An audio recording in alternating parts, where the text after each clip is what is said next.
تعالی جل شانہ نے قرآن مجید میں ارشاد فرمایا کہ جو اللہ سے ڈرے، تقوی اختیار کرے، ہم اس کے لیے راستہ نکال دیتے ہیں، اور جو اس پر بھروسہ کرے وَمَن يَتَوَکَّلْ عَلَى اللَّهِ فَهُوَ حَسْبُهُ، اور جو اللہ پر بھروسہ کر لے، اس پر توکل کر لے، اللہ تعالیٰ اس کے لیے کافی ہو جاتا ہے۔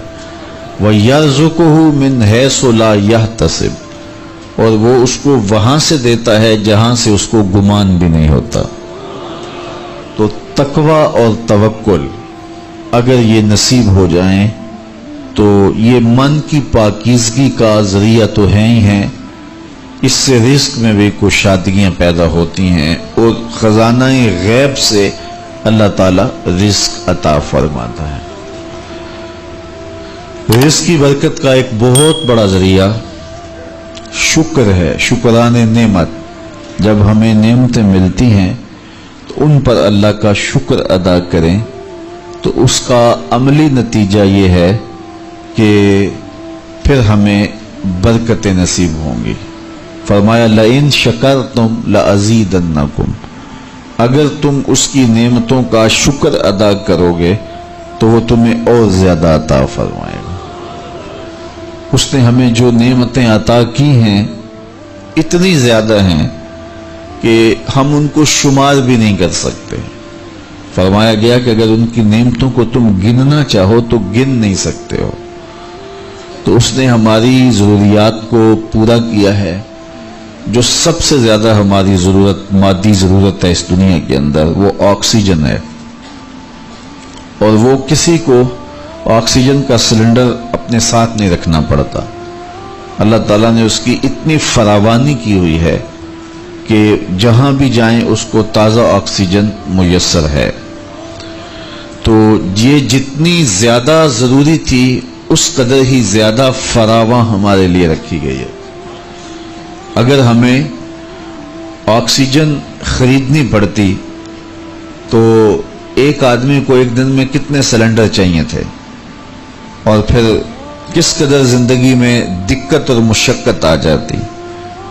اس کے بعد دوسری چیز جو ہمیں چاہیے وہ ہے پانی۔ آکسیجن کے بعد پانی کے بغیر ہم زیادہ دیر نہیں اپنے آپ کو برقرار رکھ سکتے، حتیٰ کہ ایک خاص مدت تک پانی نہ ملے تو موت واقع ہو جاتی ہے۔ تو پانی کو بھی فراواں رکھا گیا ہے۔ آسمان سے بھی پانی برستا ہے، زمین سے بھی پانی نکلتا ہے، چشموں سے بھی پانی پھوٹتا ہے، برف بھی پگھلتی ہے، دریا بھی بہتے ہیں۔ تو اللہ نے اس کے لیے بہت سارے اسباب رکھے ہیں تاکہ ہم پانی سے محروم نہ رہیں۔ تیسری چیز ہماری ہے خود کی چیزیں، کھانے کی چیزیں جو ہماری ضروریات ہیں۔ تو وہ بھی دن میں کم از کم ایک مرتبہ تو ہمیں ضروری چاہیے، اور صحت کو اچھا رکھنے کے لیے 2 مرتبہ چاہیے۔ اس کے لیے تھوڑا سا تردد کرنا پڑتا ہے، محنت کرنی پڑتی ہے۔ اس کے بعد پھر ہماری رہائشی ضرورتیں ہیں، ہمارے لباس کی ضروریات ہیں۔ تو جتنی ضرورت زیادہ اہم ہے ہماری، اس قدر ہی اس کا حصول آسان رکھا گیا۔ اور اللہ تعالیٰ نے ہماری یہ ضرورت آکسیجن ہے، اس کو اپنی جناب سے اتنا فراواں کر دیا کہ ہمیں اس کے لیے کوئی مشقت نہیں اٹھانا پڑتی۔ جس طرح ہمیں کھانے کے لیے تردد کرنا پڑتا ہے، پہلے اس کو کماؤ، پھر گھر لاؤ، پھر اس کے بعد اس کی تیاری کے مراحل ہیں، اگر یہ سب کچھ آکسیجن کے لیے ہمیں کرنا پڑتا تو زندگی کتنی کٹھن اور کتنی مشکل ہو جاتی۔ تو یہ اس کی کرم نوازیاں ہیں کہ اس نے ہمارے لیے اس کو آسان رکھا ہے۔ تو کہا اگر تم تقوی اختیار کرو اور اللہ تعالیٰ جل شانہ پر توکل اور بھروسہ کرو تو تمہیں وہ وہاں سے رزق دے گا جہاں سے تمہیں گمان بھی نہیں ہوگا۔ اللہ کے محبوب نے ارشاد فرمایا اگر تم اللہ پر توکل کرنے کا حق ادا کرو، وہ تمہیں ایسا رزق دے جیسا پرندوں کو دیتا ہے۔ کہ جب وہ صبح اپنے گھونسلے سے نکلتے ہیں تو خالی پیٹ ہوتے ہیں. انسان کو تو پتہ ہے کہ میں نے کمائی کے فلاں اڈے پہ جانا ہے، دکان پہ بیٹھنا ہے، فیکٹری میں جانا ہے، فلاں جگہ مزدوری کرنی ہے، لیکن ان کو کچھ پتہ نہیں ہوتا کہ ہم نے کہاں جانا ہے. لیکن فرمایا کہ جب صبح نکلتے ہیں تو خالی پیٹ ہوتے ہیں، اور جب واپس شام کو پلٹتے ہیں تو ان کے پیٹ بھرے ہوئے ہوتے ہیں. پھر جس کی جو ضرورت ہے اللہ اس کو وہ نصیب کرتا ہے. سارے پرندے ایک جیسی غذا نہیں لیتے. اسی طرح مختلف جو اللہ تعالیٰ نے مخلوقات پیدا کی ہیں ان سب کی اغذیہ ایک جیسی نہیں ہے. کچھ پرندے کچھ کھاتے ہیں، کچھ کھاتے ہیں. اللہ سب کو ان کی ضرورت باہم پہنچاتا ہے. بلکہ میں کہا کرتا ہوں یہ جو ہنس ہے یہ دنیا کے اندر لاکھوں کی تعداد میں، کروڑوں کی تعداد میں پائے جاتے ہیں، اور یہ سچے موتی کھاتے ہیں. اور ہم اگر کسی دوائی میں استعمال کرنے کے لیے ہمیں مطلوب ہو تو ہزاروں لاکھوں روپے دے کے ہم کسی سے لیں تو پھر بھی بعض کا یقین نہیں ہوتا کہ یہ خالص ہیں یا ناخالص ہیں. لیکن اس جانور کو اپنے پیٹ بھرنے کے لیے یہ موتی روزانہ صبح و شام چاہیے ہوتے ہیں. اور ایک جانور نہیں، دنیا کے اوپر کروڑوں ہیں. میرا رب ہر روز ہر ایک کی ضرورت کو پورا فرماتا ہے. تو جس کی جو ضرورت ہے وہ پوری ہوتی ہے. بن توکل پنچھی اڑ دے، خرچ نہ پلے زیرا ہو. جب وہ گھر سے اڑتے ہیں تو تروح حماسن، جب وہ اڑتے ہیں تو خالی پیٹ ہوتے ہیں. وتغدو بتانن، اور جب وہ شام کو آتے ہیں تو ان کے پیٹ بھرے ہوئے ہوتے ہیں. تو کوئی اڈا رزق کا مخصوص ان کے لیے نہیں ہے، اور سب سے اچھا کھاتے ہیں. وہ جو امرود کا باغ ہوتا ہے اس میں اگر آپ دیکھنا ہو کہ سب سے اچھا میٹھا امرود کون سا ہے تو وہ ہوگا جس کو طوطے نے چونچ لگائی ہو، کیونکہ یہ سب سے اچھا پھل پورے باغ میں. ایک نہ ہوتا ہے ایکسپورٹ کوالٹی، یہ اس سے بھی بہتر کوالٹی لیتا ہے. تو اللہ تعالیٰ نے اس کے لیے سب سے اچھا رکھا ہوا ہے، تو اللہ نے یہ انتظام کیا ہوا ہے. تو فرمایا میرے حضور نے اگر تم اللہ پر توکل کرنے کا جو حق ہے اس کو ادا کر دو تو وہ تمہیں بھی ایسے ہی رزق عطا کرے جیسے پرندوں کو رزق عطا کرتا ہے. اگر توکل تمہیں نصیب ہو جائے. حضرت رابعہ بصریہ کہ ہاں مہمان آئے تو انہوں نے خادمہ نے کہا حضرت مہمان آئے ہیں تو ان کے لیے کیا کیا جائے. کہا انہیں کھانا کھلاؤ. تو کہا کہ حضرت صرف ایک روٹی پڑی ہوئی ہے، تو مہمان 4-5 ہے، کم از کم 8-10 روٹیاں چاہیے. تو فرمایا اچھا اس روٹی کو اللہ کی راہ میں خیرات کر دو. تو خیرات کر دیا گیا. تھوڑی دیر کے بعد دروازے پہ دستک ہوئی. من الالباب، دروازے پہ کون ہے؟ کہا فلاں کا فرستادہ غلام ہوں، میرے آقا نے آپ کے لیے کھانا بھیجا ہے. خادمہ نے کھانا وصول کیا اور کپڑا اٹھایا، گنا تو 4 روٹیاں تھیں. تو خادم سے کہا جلدی جلدی اس کو واپس کر دو، اس کے آقا نے کسی اور گھر بھیجا ہوگا، یہ غلطی سے ہمارے گھر آ گیا. کھانا واپس کر دیا. پھر دروازے پہ دستک ہوئی. پوچھا من دق الباب، دروازہ کس نے کھٹکھٹایا؟ کہا فلاں کا فرستادہ غلام ہوں. خادمہ نے کھانا وصول کیا. حضرت رابعہ نے کپڑا اٹھایا تو گنا تو 6 روٹیاں تھیں. کہا اس کے آقا نے کسی اور ہاں بھیجا ہوگا، یہ غلطی سے ہمارے گھر آ گیا. کھانا واپس کر دیا. پھر دروازے پہ دستک ہوئی تو پوچھا دروازے پہ کون ہے؟ کہا فلاں آقا کا بھیجا ہوا غلام ہوں. اور انہوں نے کہا یہ کھانا حضرت رابعہ کو دے کے آنا ہے. تو خادمہ نے وصول کیا. حضرت رابعہ نے کپڑا اٹھایا، گنا تو 10 روٹیاں تھیں. کہا ہاں یہ کھانا ہمارا، اس کو رکھ لو اور مہمانوں کو کھلا دو. کہا حضرت پہلے 2 بھی تو آپ کا ہی نام لیتے تھے اور اسی دہلیز پہ آئے تھے. کہا میرے رب کا وعدہ ہے جو 1 دیتا ہے میں اس کو 10 دیتا ہوں. تو پہلے 4 روٹیاں تھی، پھر 6 روٹیاں تھی. میں نے کہا مالک 10 دے گا تو تیری بندی وصول کرے گی. تو اگر اس پہ توکل قائم ہو جائے، اس پہ بھروسہ قائم ہو جائے تو پھر یرزقہ من حیث لا یحتسب، وہ وہاں سے دیتا ہے جہاں سے بندے کو گمان بھی نہیں ہوتا. تو توکل اللہ پر قائم کیجئے گا. کاروبار ضرور کیجئے گا.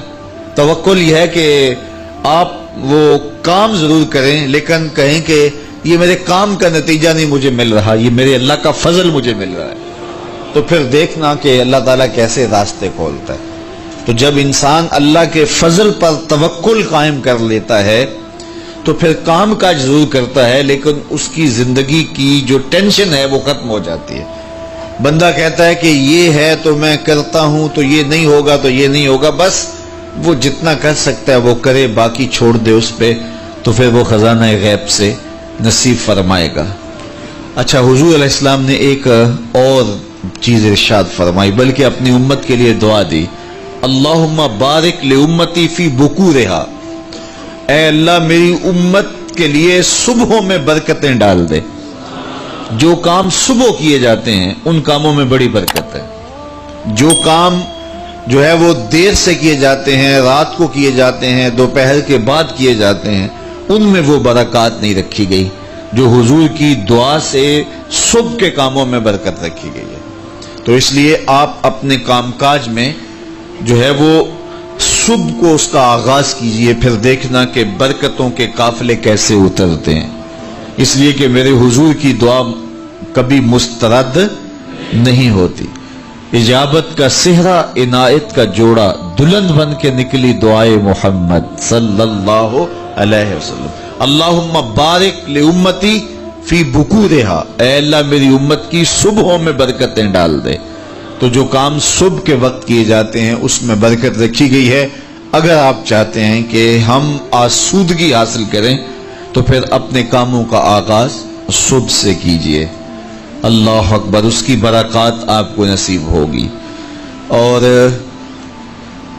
ایک اور بات ارشاد فرمایا کہ جو چاہتا ہے کہ اس کی عمر میں برکت ہو اور اس کے رزق میں برکت ہو، دو چیزیں جو چاہتا ہے، جو یہ چاہے کہ اس کے رزق میں اور اس کی عمر میں برکت ہو، اور یہ ہر بندہ چاہتا ہے، تو میرے حضور نے فرمایا کہ وہ اپنے رشتہ داروں کے ساتھ سلوک اچھا کرے، صلہ رحمی کرے۔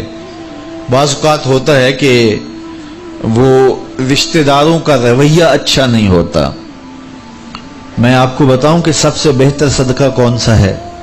سب سے بہتر صدقہ وہ ہے جو ناراض مفلس رشتہ دار کو دیا جائے، سب سے افضل صدقہ، چونکہ اس میں نفس شامل نہیں ہوگا۔ بندہ کہے گا آپ شریکوں کو دیں، یہ پہلے ہمارے مخالف اور کھڑے ہو جائیں گے، لیکن وہ کسی وجہ سے وہ ہو مجبور گئے، مفلس ہو گئے، تو جو مفلس مجبور ناراض رشتہ داروں کو صدقہ دیا جائے اس میں نفس درمیان میں کھڑا نہیں ہوتا، تو وہ صدقہ اللہ کو بڑا محبوب ہے اور وہ سیدھا سیدھا قبول ہوتا ہے۔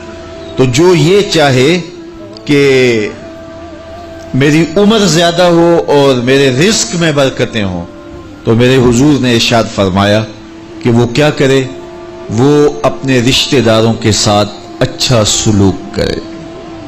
صلہ رحمی کی تلقین کی گئی، اس سے آسودگی بھی نصیب ہوتی ہے اور یہ ایک اچھے معاشرے کی تشکیل کی ضمانت بھی ہے، اور اس سے رزق اور عمر میں برکتیں بھی نصیب ہوتی ہیں۔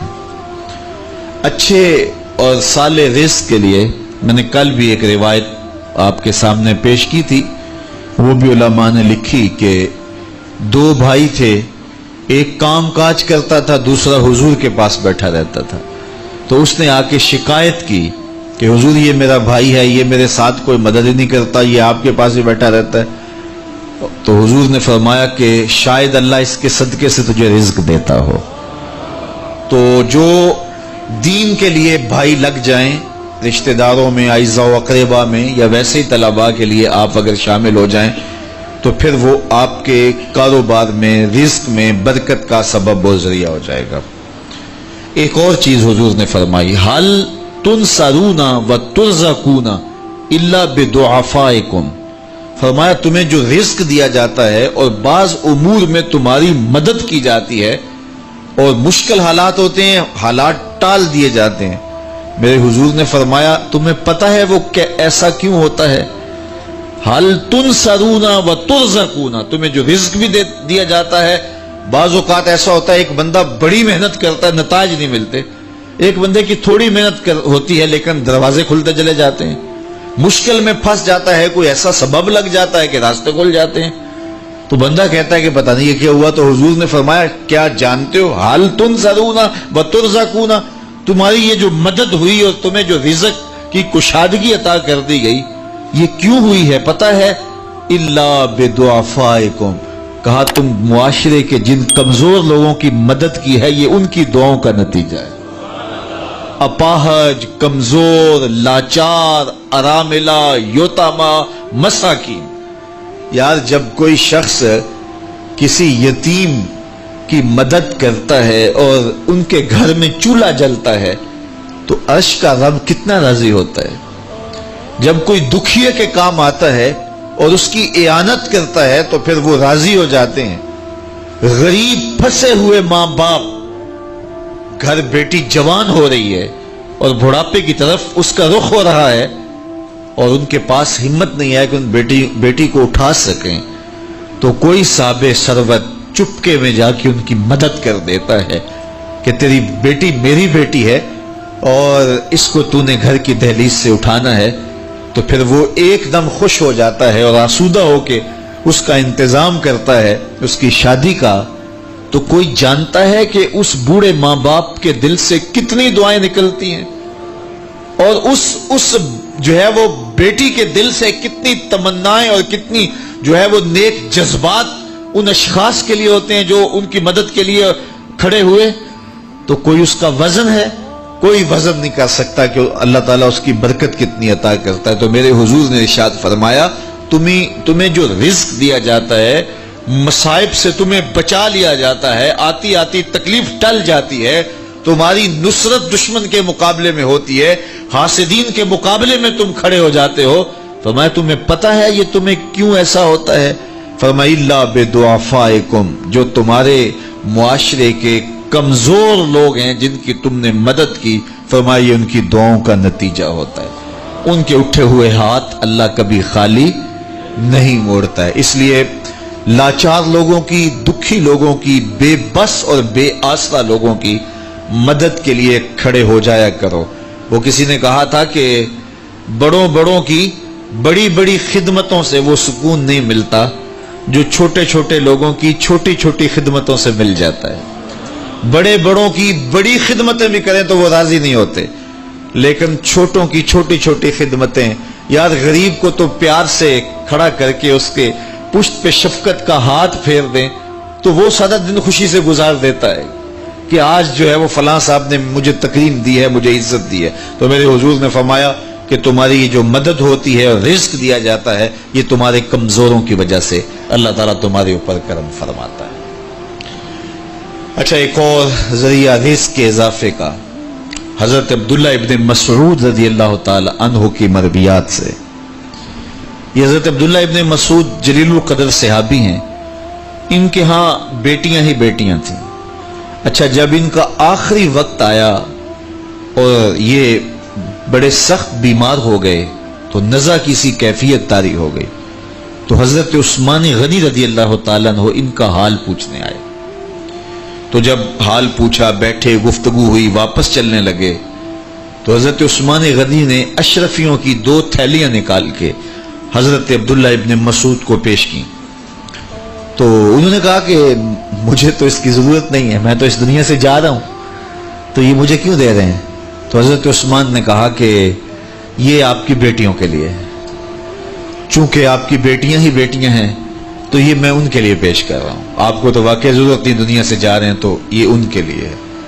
تو حضرت عبداللہ ابن مسعود نے پھر تھیلیاں موڑتے ہوئے کہا کہ میری بیٹیوں کو اس کی ضرورت نہیں ہے، اس لیے کہ میرے حضور نے فرمایا تھا کہ جس کے پاس سورہ واقعہ ہو اس کو غربت تنگ نہیں کر سکتی، تو میری بیٹیاں رات کو سونے سے قبل 1 مرتبہ سورہ واقعہ ضرور پڑھتی ہیں، اس لیے تم میری بیٹیوں کے بارے پریشان نہیں ہونا، اللہ کے فضل سے انہیں غربت تنگ نہیں کرے گی، ان کے پاس سورہ واقعہ جو موجود ہے، تو یہ کسی ایسے ضرورت مند کو دو جس کے پاس سورہ واقعہ نہیں ہے۔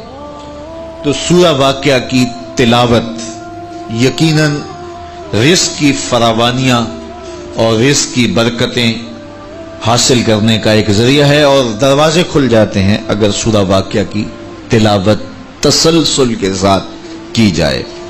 اس لیے اپنے معمولات میں سورہ واقعہ کو شامل کر لیجئے گا، اس کی برکات سے انشاءاللہ رزق کی فراوانیاں نصیب ہوتی ہیں۔ ایک اور ذریعہ رزق کا، اور یہ بہت آسان، شکا رجل الی رسول اللہ دیک المعیشۃ والفقر، حضرت سہل بن سعد الساعدی رضی اللہ تعالی عنہ کی مرویات سے ہے۔ ایک شخص حضور کی خدمت میں حاضر ہوا اور اس نے کہا میں کثیر العیال ہوں، ذرائع آمدن بہت تھوڑے ہیں، میرے لیے کچھ ارشاد فرمائیے، بچے زیادہ ہیں، ذرائع آمدنی تھوڑے ہیں، تو میں مفلوق الحال ہوں۔ تو اس نے اپنے فقر کا، اپنی غربت کا حضور کے سامنے قضیہ رکھا۔ شکا رجل الی رسول اللہ دیک المعیشۃ والفقر۔ آقا کریم نے اس کو جو وظیفہ بتایا وہ بالکل آسان ہے، آپ سب کو پہلے یاد ہے، لیکن اس پہ عمل کرنے شروع۔ قال اذا دخلت الدار فسلم علی، کہا جب گھر جائے تو گھر میں داخل ہونے لگے تو گھر والوں کو السلام علیکم کہہ دیا کرو۔ یہ وظیفہ شروع کر لو کہ جب بھی گھر جاؤ السلام علیکم۔ اس کے بعد ایک مرتبہ سورہ اخلاص پڑھ دیا کرو، قل هو اللہ احد۔ یہ وظیفہ فرمایا تم نے شروع کر دینا ہے، جب بھی گھر جاؤ السلام علیکم یہ کہہ کے داخل ہو، پھر اس کے بعد قل هو اللہ احد ایک مرتبہ سورہ اخلاص پڑھ دیا کرو۔ اور میرے آقا نے فرمایا کبھی ایسا ہو کہ تو گھر جائے، گھر موجود نہ ہو، اہل خانہ کہیں گئے ہوئے ہوں، تو فرمایا عمل نہیں چھوڑنا، فسلم علیہ، پھر تو مجھے سلام کہنا، پھر تو مجھے سلام کہہ دینا۔ وہ صحابی فرماتے ہیں کہ میں نے یہ عمل شروع کر لیا، جب گھر جاتا السلام علیکم، اس کے بعد سورہ اخلاص پڑھ دیتا، بیٹھنے سے پہلے پہلے یہ کام کرتا۔ اور کبھی ایسا ہوتا میں گھر نہ جاتا، گھر والے گھر نہ ہوتے، پھر تو مجھے چائے چڑھ جاتا، پھر میں حضور کو سلام کہتا۔ اللہ اکبر۔ حضرت ملا علی قاری نے شرح شفا میں لکھا ہے، جو حضرت قاضی ایاز مالکی اندلسی علیہ رحمہ نے لکھا ہے شفا میں، کہ جب گھروں کو جاؤ تو حضور کو سلام کرو، تو اس کی شرح میں لکھتے ہیں حضور کو سلام کیوں کرو، تو وہ کہتے ہیں لِأَنَّ رُوحَهُ علیہ السلام موجود فی بیوت المسلمین، اس لیے کہ حضور کی روح کا فیضان مومنین کے گھر میں موجود ہوتا ہے۔ اللہ اکبر۔ اس لیے حضور کو سلام کرو۔ وہ کہتا ہے جب کوئی نہ ہوتا میں حضور کو سلام کرتا۔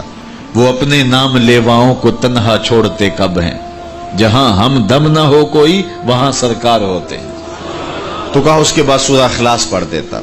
یہی میرا عمل رہا۔ پھر اس کا فائدہ کیا ہوا؟ وظیفہ حضور نے بتایا تھا، اور جب بھی جاتا السلام علیکم سورہ اخلاص، کوئی نہیں ہے تو حضور کو سلام اور سورہ اخلاص۔ کہتے میں نے عمل شروع کر دیا، حتی افاد اللہ جیرانہ، اس عمل کی برکت سے میں نے تو امیر ہونا ہی ہونا تھا، میرے ہمسائے بھی امیر ہو گئے۔ ایسی برکتیں، ایسی رحمتیں اتری کہ میرے ہمسایوں کے ہاں بھی فراوانیوں اور برکتوں کا نزول ہونے لگا۔ اسی طرح رزق کی فراوانی کا ایک اور ذریعہ ہے، اور وہ یہ انفاق فی سبیل اللہ۔ جب اللہ کی راہ میں آپ خرچ کریں گے تو پھر اس سے رزق بڑھتا ہے، جبکہ ہماری عقل و خرد کے فیصلے یہ ہیں کہ مال میں سے کچھ نکالا جائے تو ہمارا ریاضی اور حساب یہی کہتا ہے کہ کچھ کم ہوتا ہے، ہمارے کیلکولیٹر کا نتیجہ بھی یہی ہے، ہمارا اکاؤنٹنٹ بھی یہی کہتا ہے کہ اتنے نکال دو گے تو باقی اتنے بچیں گے۔ لیکن میرے حضور نے فرمایا کہ میں قسم اٹھا کے کہتا ہوں کہ صدقے سے مال کم نہیں ہوگا۔